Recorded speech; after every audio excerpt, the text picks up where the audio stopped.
So with that, all that said, we will begin our event here. Hey, Tony, do you got What's a going on? box? Do you got a box? Sure, Ken. How many boxes do you need, and what sizes do you need? Well, I tell you, this container world, you got the evergreens stuck on sandbanks. You got everything moving this way and moving that way. I'd like to get as many boxes as I could possibly get, containers and boxes. What do you have? Ken, we've got as many as you need, man. Just let us know what kind, and how many. Just put the orders in. Okay, well, you can see I got one behind me. I'd like 140s, 153s, and 160s. When can I get them? We'll get them to you this afternoon, all at once, too. Don't worry about it. All at once. So Hey, seriously, like I can write this down. I can call Gary Fast, tell him our problems are solved. yeah, maybe hold off on calling Gary Fast for now, but Ken, you know what day it is today, right? It's Thursday. Thursday, April 1st, and April Oh, Fool. oh, you got me there, Tony. You got me. So in other words, what are you saying? I'm not getting any boxes, Yeah. containers here today? Unfortunately not, folks. In all seriousness, just to take it away from the social part of it, we're going through some unprecedented times. Demand continues to surge in so many different aspects of the industry. The supply chain in itself, there's always something going on. With so much change and so many challenges, as Ken alluded to last week's challenge, including this week's challenge with the Suez Canal, which will definitely have an impact around the globe with container supplies for loading in Asia, flowing through to Europe, and ultimately here to North America. And then, of course, with what's happening with the pandemic and consumer behavior being challenged or changing as much as we're all staying at home, unfortunately. I know most of us would love to be on a beach, but we're all staying at home and probably getting to a lot of those honeydew lists that we're all been putting off. And that is driving a lot of demand in the home improvement sector. It's driving a lot of demand in the grocery sector with all of us staying at home. And unfortunately, with restaurant establishments either closed or halted or those changed, there's more and more pressure on all of us to cook at home or to just change what we're doing. So the demand is changing. Grocery sector is just booming, and unlike probably a lot of us here, so is the alcohol consumption. We're moving. There's a lot of alcohol moving right across the entire country, and cheers to Mr. Priest and participating in a lot of that. So there's I don't know what 2021 is going to look like. It sure has started off just as strong as 2020 left us, and with all indication is suggesting that we're going to continue to have a really, really strong year for 2021. So Ken, how about you in the retail sector? What's going on there? Fantastic. Thank you, Tony. Ken Coffin, Canadian Tire, Associate Vice President, overseeing domestic operations. We oversee Mark's, FGL, Party City, and we're going to do some of that Party City in today. So we ship internationally and domestically to 1,700 retail sites across Canada. What we're seeing as a shipper and within the retail sector here in Canada is we're seeing a move from just in time to just get it. What we used to forecast out 6 months and cut purchase order for that just in time. What's happening within the retail sectors, large retailers such as the Red and of course that Blue company, starts with a W, I won't say too much about it. Their buying patterns are moving from a 6-month forecast to just get it in time to a 6-month to 1 year buy it now concept. The reason behind that is there is a lot of shortages in the manufacturing across the globe. When you think of raw materials, subcomponents within the manufacturing, and then when you finally get your products built, you have to place it on an ocean container. And right now we see a lot of them hung up in the Suez, and that's going to have a ripple effect across the globe. And then when you get it to within your local regions, you're going to have to put it on a rail. And like Tony said, April Fools on the container box there, but it is a lot of demand. And so what we're seeing is large shippers, large retailers are buying up capacities. They're renting spaces left, right, and center. They're doing whatever they can to get containers and additional spaces. And it's causing a lot of congestion on our local rail system, on the ocean containers and at the ports. So when I look at that, rail demand is a heavy duty. FTL, LTL capacities are reasonable, but if you start talking about couriers, for those of you that work in the courier business, it is starting to smoothing out, but it's been a rough and bumpy ride, as we all know. Otherwise, what I can say is retail sales for a company such as Canadian Tire are through the roof. We cannot keep up to the demand. And when you think about it, we're in one of our peak sales seasons. It's like Christmas coming up in July, but July is here now because we are seeing products fly off the shelves from yard maintenance, gardening, dirt, backyard living, barbecues, bike, and everything's in hot demand. So enough of that. We're here to have a bit of fun, but we thought we'd have to do a little bit of commercial for CN and CTC. Just to give you sort of the lay of the land. So I believe we're here to have some fun. We're going to have some food, have some drinks. So get your accessories all ready. Get all the condiments all ready for that. And I'm excited. How about you, Tony? Absolutely. And I forgot to introduce myself. I'm Tony Bianco. I'm with Canadian National Railway. I look after the domestic intermodal. I think I was a little concerned. I got some renovations going on in my house. And there's a plumber here and he's making tons of noise. So I'm a little preoccupied with the mute button, hoping that between the plumber and my dog squeaking a toy upstairs, I'm not going to get too distracted. So anyway, I'm Tony Bianco. Really nice to meet everybody again. We can't have any of these events if it isn't for our generous sponsors. So I really want to thank each and every one of our sponsors. Abram Towing Group, Bison, CN, DLT, InSync Promotion, Left Lane Associates, Newcom, Penske, Peterbilt, Today's Trucking, TrailCon, and Evoke Consulting. So again, a special thank you to our sponsors. And Ken? Yes, everyone, get those ingredients ready because we're going to get them, get them doing the Mamba here with your very own mixologist, Alfred Sung. Will be accompanied by TTC's very own roving reporter and tasteologist, Nikisha Radish. Fantastic. So Alfred Sue was about a 10-year bartending underneath his belt, giving him specializations in cocktail as the owner and operator of the Project Gigglewater. He has established a very cool neighborhood cocktail bar located near Dundas Street West. So if you're there close, start running there now. He has a team and has been navigating through the COVID shutdowns with cocktail kits to go as well as virtual classes. Nikisha and Alfred, over to you. Okay. Hi, everyone. I am Nikisha Rashid. I'm with Newcom Media. We're masked up, so hopefully you can hear us well. I'm here on location at Project Gigglewater at 1369 Dundas Street West. I'm here with Alfred Sue. He's going to be walking us through making 2 cocktails, and I am going to be here for taste testing, which, not to brag, but I'm pretty sure is like the most important role of today's entire event. So I am ready to drink. Learn. I'm ready to learn. Let's go. All right. Hello, everyone. My name is Alfred. I'm the owner-operator of Project Gigglewater. We're a cocktail bar located on Dundas West. And since the pandemic, we've kind of transitioned to doing takeout kits, virtual classes and stuff. And I just want to quickly show you, this is like one of our virtual kits one of our cocktail kits that we do.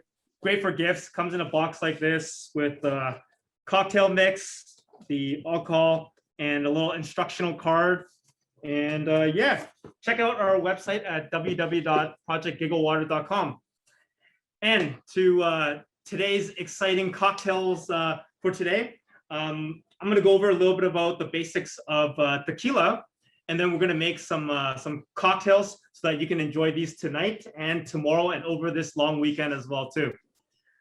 So, a little bit about tequila. If you're ever at the liquor store, at the El Cepillo, and you're trying to figure out what tequila to buy, the first thing that you want to look for is something that is 100% agave. So usually it'll say, just like, it's kind of hard to see right here, but it'll say 100% agave. And what you want to do is get that, because when you're buying like a gold tequila, it's basically a mixto. So it's only 51% agave, and then the 49% can be additives. And that's usually what gives you the hangovers. And that's why a lot of people associate, oh, I had a really terrible night, a wild night, but I feel like crap. It's because of all those additives. So when you're out looking for a tequila, get 100% agave. Right here, I have the new tequila from Dwayne Johnson, The Rock, Terramana. So it's 100% agave. And this is a Blanco. So it's been aged between 0 to 2 months.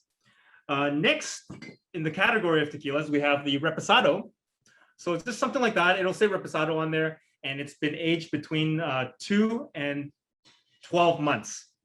And then next, you have your Añejo, which is aged between 12 and 36 months. And this usually makes like a really nice, a tequila old fashioned, or if you just want to sip it up on its own, it's a great option. And this one's the Casamigos by George Clooney and Friends. And lastly, if it's over 36 months, you have something like the Extra Añejo. This is something like one of those fancy scotch that you drink. It's usually around the $200 price range. And you can pick it up at, select El Cibio stores. So those are kind of like the main categories of the tequilas. So with those basics put aside, now we can start making some cocktails, which is what everyone is here for.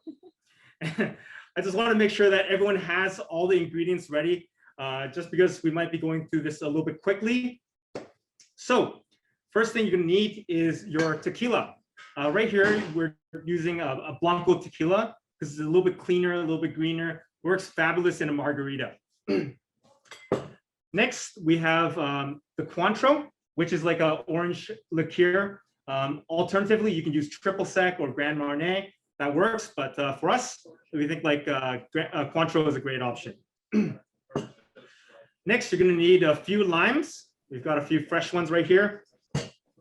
And let's see, we've got a little bit of agave syrup, or you can use honey syrup. They're both a little bit different in flavor, but what we've done is with the agave syrup, we just added a little bit of water to it, just so that it incorporates into the drink a little bit better as we're shaking it. Right over here, I've got a little bit of simple syrup. So basically that's 1 part sugar to 1 part water, and it's lightly heated up until it's incorporated, and we'll be using this in the cucumber Collins later. I've already got my lime juice all squeezed into a little bottle like this, but if you don't have this squeezed aside, it's perfectly fine. You can also cut the lime in half and just squeeze that into your drink. So 1 lime is roughly 1 ounce. Also depends on how juicy your lime is. This one's pretty juicy. Right. Yep. Oh, I've got a few more things. So, so let's see. Okay, I'll quickly go through this. We have cucumber, jalapeno to make that spicy, a little bit of fresh mint.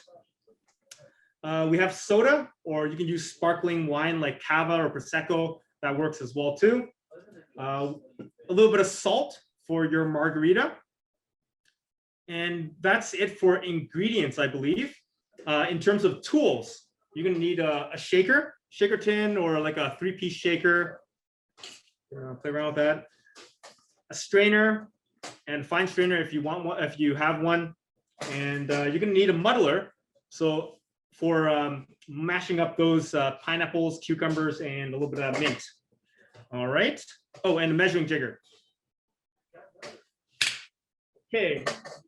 So if everyone has all of that ready, we're going to start, and we're going to make this spicy pineapple margarita. First thing you're going to do is cut a little wedge, a little lime wedge. And what you're going to do is you're going to use that to wet the rim of your glass so that you can salt it. So I'm going to do this method, which is called powdering. So you just kind of wet the side of the glass like that. All right, I'm just going to do half the glass because I only want so much salt on my glass. And then you have a little cup of salt, and you can kind of just like dust it over.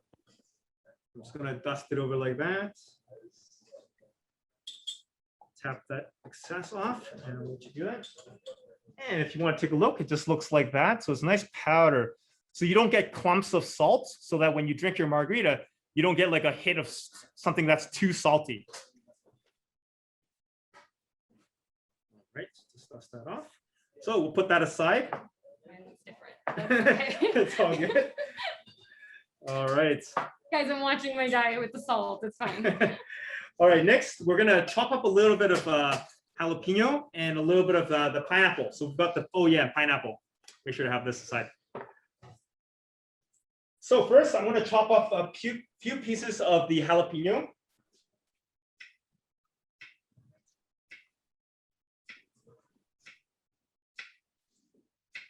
Right.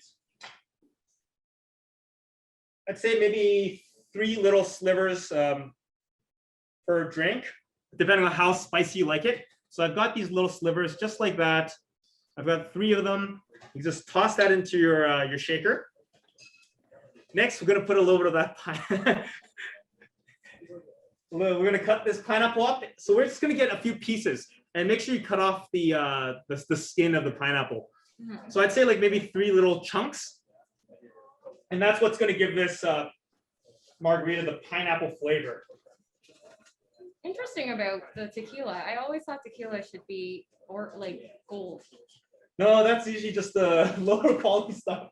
But everyone's familiar with it because it's cheap. Right.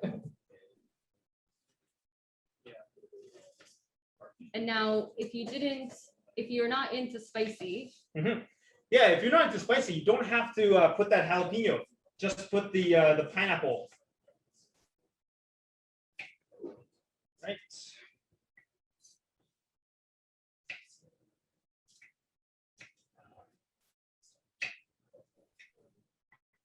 Here's some pineapple pieces for you.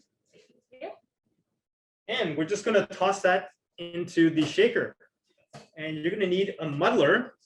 And you can start mashing that down. Okay. Make sure you have it on a solid surface. You know, like the edge of that. Okay, I got it. Yep. I gotta get it like completely mashed down. Yeah, you can mash it down pretty decently because when you shake it with some solid ice, that's gonna break it down a little bit more too. Okay, so I've got mine roughly in a bit of a paste in there, if you can see. Okay. Now we start adding the liquid ingredients. All ready over there? Yeah, Yeah. you just put that into the sink. So we're gonna grab our measuring jigger. We're gonna do 1.5 ounces of your tequila. Here, I'll help you pour over here. So 1.5 ounces, maybe a splash more if you're into boozier margaritas. You can pour that right in to your shaker. I'm pouring it in. Yep, Okay. that's right. Next, we're gonna do 1/2 ounce of your Cointreau. Just 1/2 ounce of there. You can turn it aside. Yep. Just about that much. Next, you're gonna do 3/4 ounce of lime juice, fresh lime juice. You know, when you're making cocktails. Oh, flip over your jigger out. Yeah. When you're making cocktails, you want to use the freshest and best ingredients as you can, because a cocktail only has a few ingredients, so every ingredient matters. Can you ever eyeball it? You know, sometimes Okay. it comes with experience. Now, right over here, I have a little bit of that agave syrup. This one, you can eyeball it. You just put a little tiny splash. It's just to like add that little bit of a sweetener to your drink. You can omit this ingredient if you don't want it as sweet, but you can always adjust it as well too. If you find that your drink is a little bit too tart, you can always add more sugar later. All right, now that we have that, we can add our ice and then we'll give it a proper shake. Here, let me put some ice in your.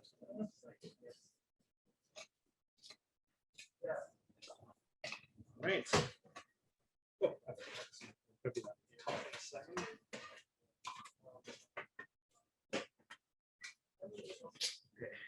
and we'll ice up our glasses at the same time. We'll throw some ice in that.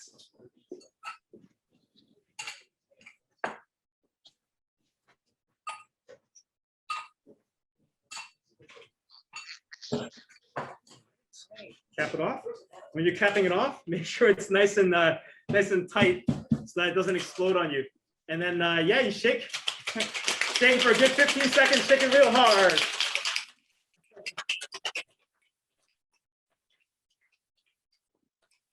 All right. So that's about 15 seconds. Okay, Flip it this way. turn it back this way. Yeah, that's Okay. right.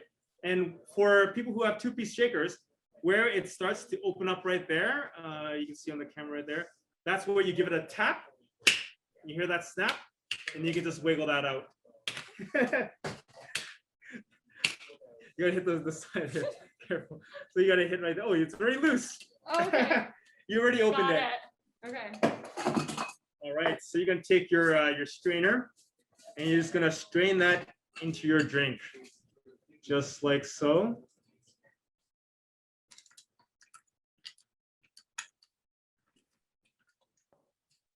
And I'm just gonna add a little bit of ice. Fill up that drink. Mine is not as much. Yeah, the glass is pretty big. Okay. So that's what I'm gonna crack this ice for, to fill it up a little bit.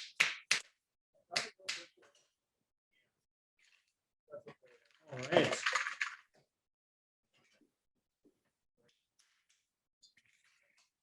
Perfect.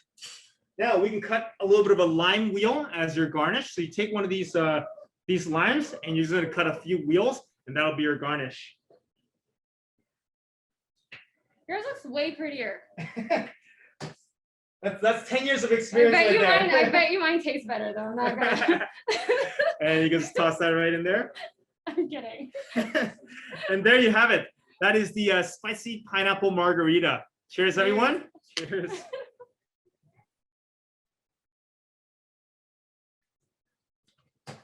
Ooh. That's pretty nice, eh? That's just the warm up for this weekend. You know what I mean? Okay. Later in the night, you can just progress to straight tequila. All right. So that's the spicy pineapple margarita. If you'd like, I'm gonna give you about 20 seconds. You can, if you're already in the kitchen, it should be really easy for you to kind of like tidy up, reset everything. This next drink, you won't need a shaker. You'll just need a tall glass, and you're gonna make everything in this glass.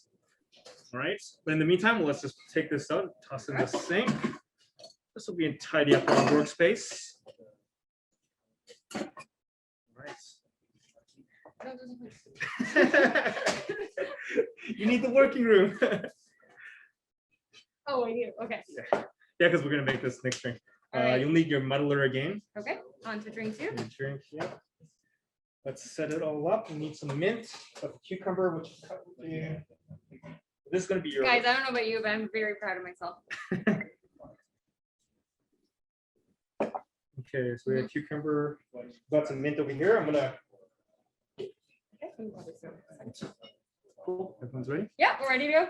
Okay, let's do this. The second one, the cucumber Collins, super refreshing. It's light. You can always add more booze, like I said. It's really up to you. For this drink, it's gonna be nice and bubbly. You can use tequila or vodka or pretty much any clear spirit will work well. So like rum will work well as well too. First thing we're gonna do is we're gonna chop up a few pieces of cucumber. We're gonna throw into our glass, and then we're gonna give it a nice little muddle. The reason why, oh yeah, you can chop that. And the reason why we're not gonna muddle the mint is because with mint, you just wanna give it a clap to awaken the oils from the mint. But if you muddle the mint and break it down, all that bitterness comes out, and that's not what you really want. Perfect. So we have some cucumber slices. Throw that into your glass. Oh yeah, trade you. Throw your own cucumbers. Okay, you're gonna take your muddler and you're just gonna crush that down a little bit. Careful not to break the glass. What does muddling do to stuff? It just kind of breaks it down so the flavors really come out. Right. Got mine in a bit of a paste over here.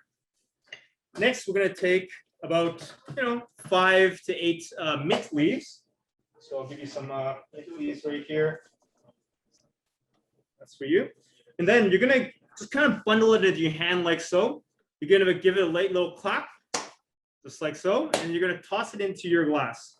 Is the clap for show, or does the clap do something? No, it kind of like you don't want to like break it down. You just want to kind of like release those oils, Okay. and that's kind of what it does. So next, let's throw in some alcohol. I'll help you pour. Oh, into your, Oh. into your measuring drinker. So we're gonna do 1.5 ounces. You can use tequila, vodka, or rum if you really wanted to.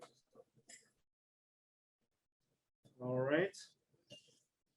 And then you're gonna do 1 ounce of fresh lime juice. Look around, perfect. So, okay.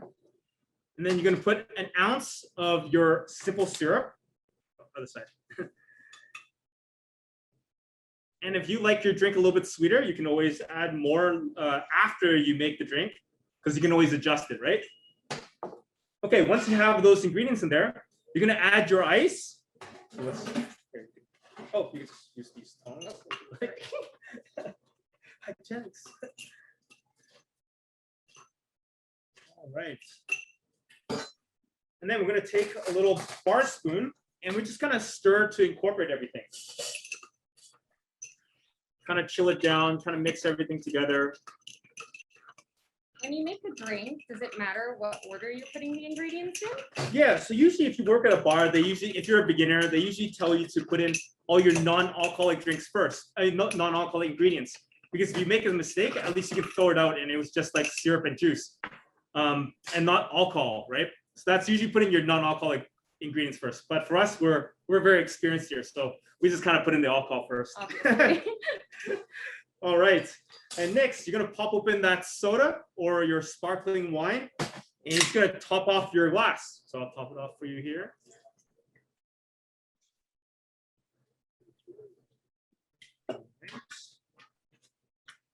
I mean, I always knew I was talented, and now I'm a mixologist. And yeah, just give it a light little lift to incorporate everything over there.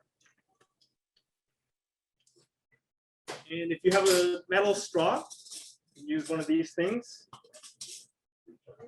Toss that in there. Take your mint sprig for your garnish. Here. Give it a little tap against your hand, just like so. And then just stick it in the side like that. And there you go, cucumber Collins. Cheers, Cheers, everyone.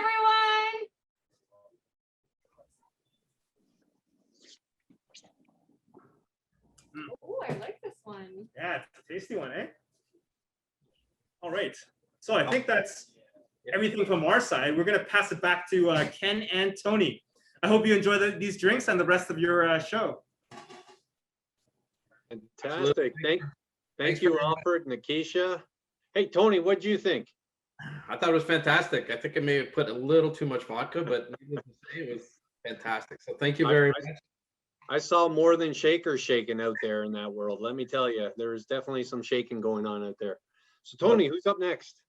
Well, I'd like to introduce the chef. Chef Chris came from humble beginnings and worked his way through multiple chain and independent restaurants to become an executive chef in one of the top private golf clubs in the GTA.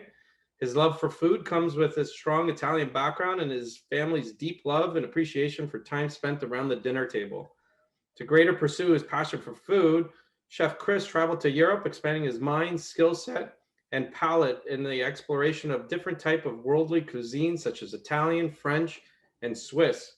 When Chef Chris is not working alongside his staff of 25 people at the golf club, he is creating culinary experiences and cooking private dinners for some of Toronto's prominent foodies, clients who have a love for passion and food just as much as he does. Chef Chris? Hi, thank you. Thanks for having me. My name is Chris Gironda. I'm at the executive chef at Scarborough Golf and Country Club, as well as the chef and owner at Chef Gironda's Culinary Experiences. Thank you for having me here tonight. I'm pretty excited. I had a plan that I was going to email Maggie this morning and say, sorry, something came up and I can't be here for an April Fool's joke, but I didn't have it in me. So I just, I kind of suckered out of that and here I am. So, all right, tonight we're going to make some tacos, which if anybody knows me, like I love food, obviously, but like tacos is life to me. I love tacos. Like you can put anything inside of a taco shell and it's going to taste amazing with the right crema on top, or let's say. So first thing we're going to do, like every class that we do, is a ingredient check. Okay, so you have gotten an email earlier with all your ingredients that should be prepared already, because I am going to move somewhat quick so you guys can get out into your breakout rooms. So we have cherry tomatoes, cilantro, red onion sliced nice and thin. We have your spice mix, your ground beef, which is the star of the show, aside from me. You have your lemons and limes, and you have a little bit of cilantro on the side that's gonna be for garnishing of the tacos later on, okay? And of course your taco shells. I think that's everything. So if I missed anything and you have it, we're gonna use it anyways. Magic Bullet, NutriBullet, blender, whatever you have to make that crema, okay? I'm gonna share a couple secrets that I do when making the crema. It's a really important secret that I hope you take with you every year. You'll see that soon. So first thing we're gonna do is heat up our pan on the stove. I love using cast iron. Use this outdoors, indoors, everything, over charcoal, over fire. Cast iron is just, if you season it properly, can be used for anything you want to cook, one pot cooking into the oven. So heat up your pan on the stove. Unfortunately, I can't see anybody, so I'm just going to move at my pace here. Hopefully everybody can carry along here and I don't go too quick, but you do have the instructions as well. So, all right, heat up your pan. You got some veg oil or canola oil. I'd use one of these two oils or a sunflower oil. You don't really want to use an olive oil because it's a high smoking, it'll smoke up your entire, this is going to smoke your kitchen anyways, but you got hood fans and all that over your stove, which I don't, because my stove is over there and I'm in the living room. So what you don't see is I have a fan there facing my fire alarm so that doesn't go off. And if it does go off, it goes off. It is what it is. So a little bit of oil in your pan. Okay. Let that get hot. Okay. I can't stress enough how important it is to heat up that pan, because I don't know if I've done it 1,000 times, but you ever cook ground beef or cook any kind of steak in a pan and it comes out gray? That's horrible. That's boiled beef. We don't want to eat boiled beef. We're making nice. We want to brown the beef and get it nice and crispy on the outside. That's another reason why I use the cast iron pan. So we're going to get your pan until it's smoking a little bit. Okay, make sure your hood fans are on. A little bit of smoke is no problem. A lot of smoke, we have an issue. So first thing we're going to do, I know you want to touch it, but don't touch it. Okay, I want to touch it already. Don't touch it. Let it do its thing. It's going to smoke. We'll talk a few. I forgot one thing here. Grab your margarita. I got tequila, so it is a clear one. I don't know if you saw me before. I had a gold one, but then I felt bad because he said it was cheap, so I went to get the silver one. So, anyways, I had to open up a new bottle just so I didn't look bad in front of everybody. But anyways, salute. Whew. Yeah. Okay. So next up, it's nice and ready now. Okay. Let's do a little sample here. I don't know if you can hear that. Can you hear that in the AirPods? Sizzle, sizzle. Okay, we're good. I flattened my beef out. Okay. So it looks kind of like a pancake or one big flat burger. The reason for that, because I wanted to cook a little bit faster so we can get this done today. All right. So put it in, give it a little smash, just so you can get it cooking nice and quick. I can't wait. This is my dinner tonight too, so we're gonna smash these real good. All right, next your seasoning. Okay, here's your seasoning, spice mix. That's it. Okay, again, let it sit. Okay, I know I want to stir it too, okay? But let it sit, because that's what's gonna make it nice and brown on the bottom, okay? Let that sit for a few minutes and just go over your ingredients again. In the meantime, let's make the crema.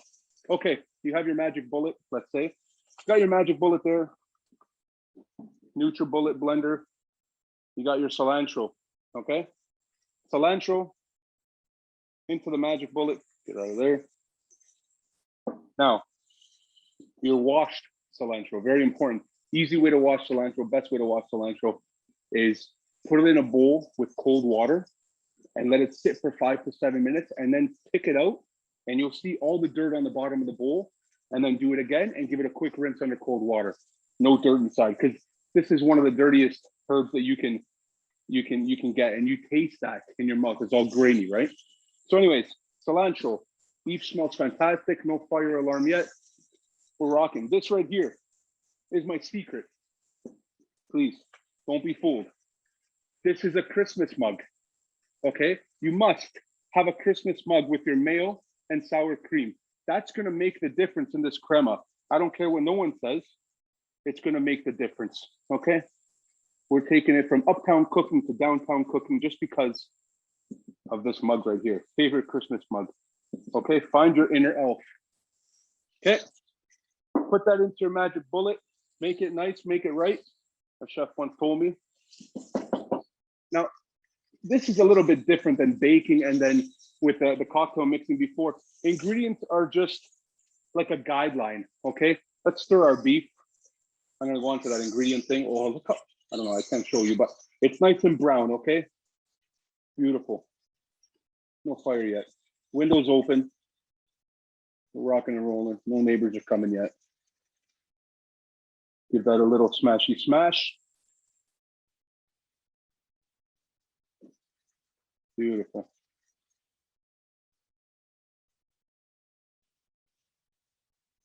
Okay, keep going there. Now back to the crema. Okay, so cilantro's in, sour cream and mayo is in.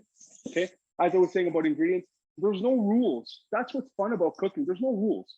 Cook at home, whatever you want to put. Want to put some lemon juice? Put some lemon juice inside the beef. Oh, who cares? Put it inside the crema. A little bit of lemon juice. No rules. The only thing I would say that you don't want to do with your food, two things. One, burn it. That's no good, unless you like it crispy. Two, don't oversalt your food. Oversalting, oh, it's the worst thing in the world because you can't go back from that. Okay, lemon in, a little bit more lemon. Okay, a little bit more lemon. That's going to loosen up the crema, right? Now, once we do this, then we mix it. Salt and pepper.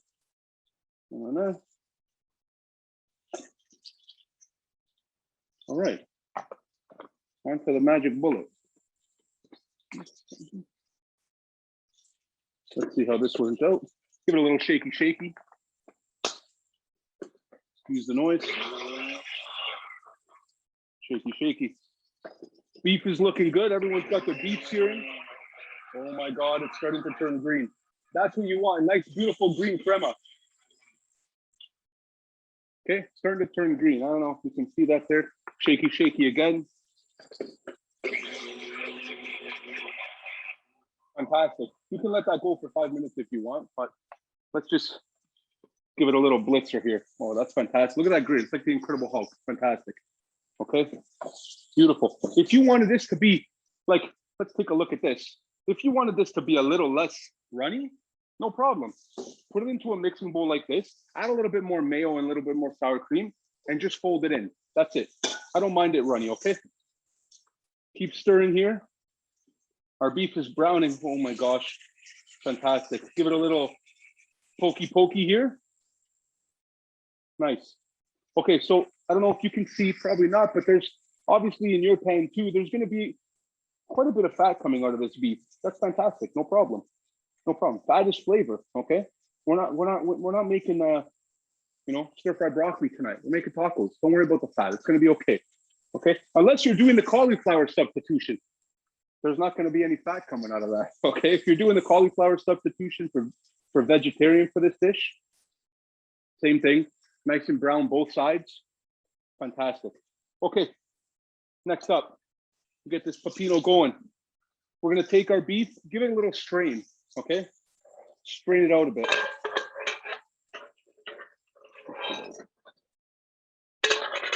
Okay, don't wash the pan. Please don't wash the pan, okay? That's flavor, we got smoke now. That's flavor. In goes your tomatoes, your onions, okay? A little bit of oil, salt, pepper, okay? A little bit of water. Don't put the water. I'm just putting the water because we're gonna have an issue here with the smoke scene. So that'll steam it up a bit.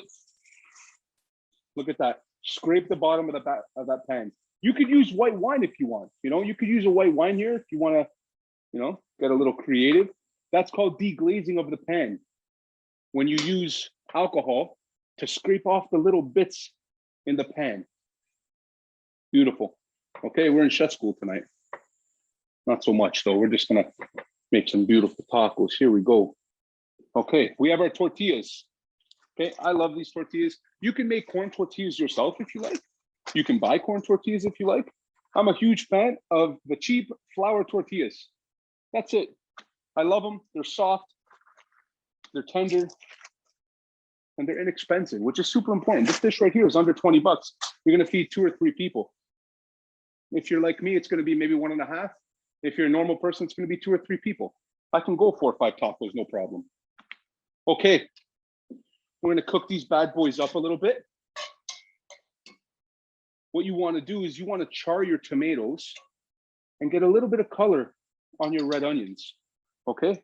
That's where the flavor is gonna come from. The color and the crispiness of the charred tomato. You know, when you roast a tomato or you roast a pepper and you taste it raw, it's completely different. That's the flavor profile we're trying to go here. Take a look around, everything's under control. We're good, no smoke, we're beautiful. See, hope you guys are having the same amount of fun as I'm having here. I made these a couple weeks ago. Man, I made it with chicken. I made it with pulled pork. You can do whatever you want with this stuff. Anything you want can be done the exact same way. The cherry tomatoes and the red onions is just something that I love doing. I love that going on top of the taco, just because it gives like a really juicy, when you bite into those cherry tomatoes, juicy and savory bite to that. The crema, let's talk about the crema. This is just a basic crema, okay? Cilantro, salt, pepper, lemon, that's it, easy. You can make basil crema, you can make parsley crema, whatever you want, okay? You can season it with whatever you want to season it. You can put in there Tex-Mex spice. You can put some of that taco seasoning at the store. Whatever you want to put, you can flavor this how you like. We're cooking here. We're having fun. We're not baking. Baking, don't listen to me when it comes to baking, because I don't bake. It's way too much ingredients and 1 gram of this and 1 gram. Nope. Okay. This looks beautiful. Beautiful. All right. Fabulous. Okay, I think we're golden here. Hopefully you guys are on the same page with me and I'm not going too fast. All right, next up, let's turn this bad boy off. Taco shell, taco shell, taco shell. I was gonna do it on this nice board over here. I don't know if you see it, nice little board. That was gonna cause a huge disaster. So we're putting it in a plate, okay? Not the, let me just grab this right here. Not the most organized guy here. Here we go. Beef con carne. Let's make this so you can see me do this, no? That's the whole point of tonight. What's the matter with you guys? Okay. Can you see that? You see that? Yeah, all right, we're good. Beef. You know what, let's put some crema down first. Why not? Like I said, have fun, whatever you want to do. We're gonna put crema on top and on bottom. If you want to put avocado in this bad boy, oh man, a little bit of avocado, sliced avocado, guacamole, whatever you want. Crema down. Beef, con carne, nice and crispy, nice and cooked. Don't eat it medium rare, okay? Don't do that. Not with ground beef. That's a whole other cooking class to talk about medium rare ground beef. Which my information will be at the end of this, and you can call me. So, carne it down. Look at these onions. That's got the flavor of the drippings and the beef all on the bottom there. Okay. Tomatoes, onions. Tomatoes, onions. Fantastic. It smells fantastic. Okay. And then we're moving on to the crema. Again, I love the crema. You want to put hot sauce in this? You can, no problem. You want to put queso fresco? No problem. I put feta cheese sometimes. I love feta cheese. It's so nice and salty. Right on top of this.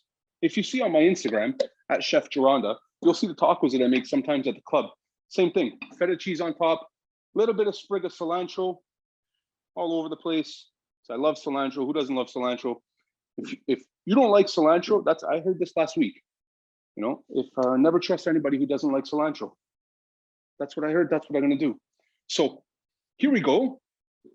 Don't forget the Christmas mug. Okay. Taco con carne. And that's it, guys. Thanks for having me tonight. I had fun. I'm going to smash these bad boys. And follow me on Instagram at Chef Gironda to see what I'm doing. Also to contact me if you want us to come to your house and do any kind of dinner party, lunch party, stagette, ladies night, birthday parties, anniversaries. Whatever you need, we're there for you, from setup to cleanup. All right. Thanks for having me. Have a good night. Enjoy the breakout rooms.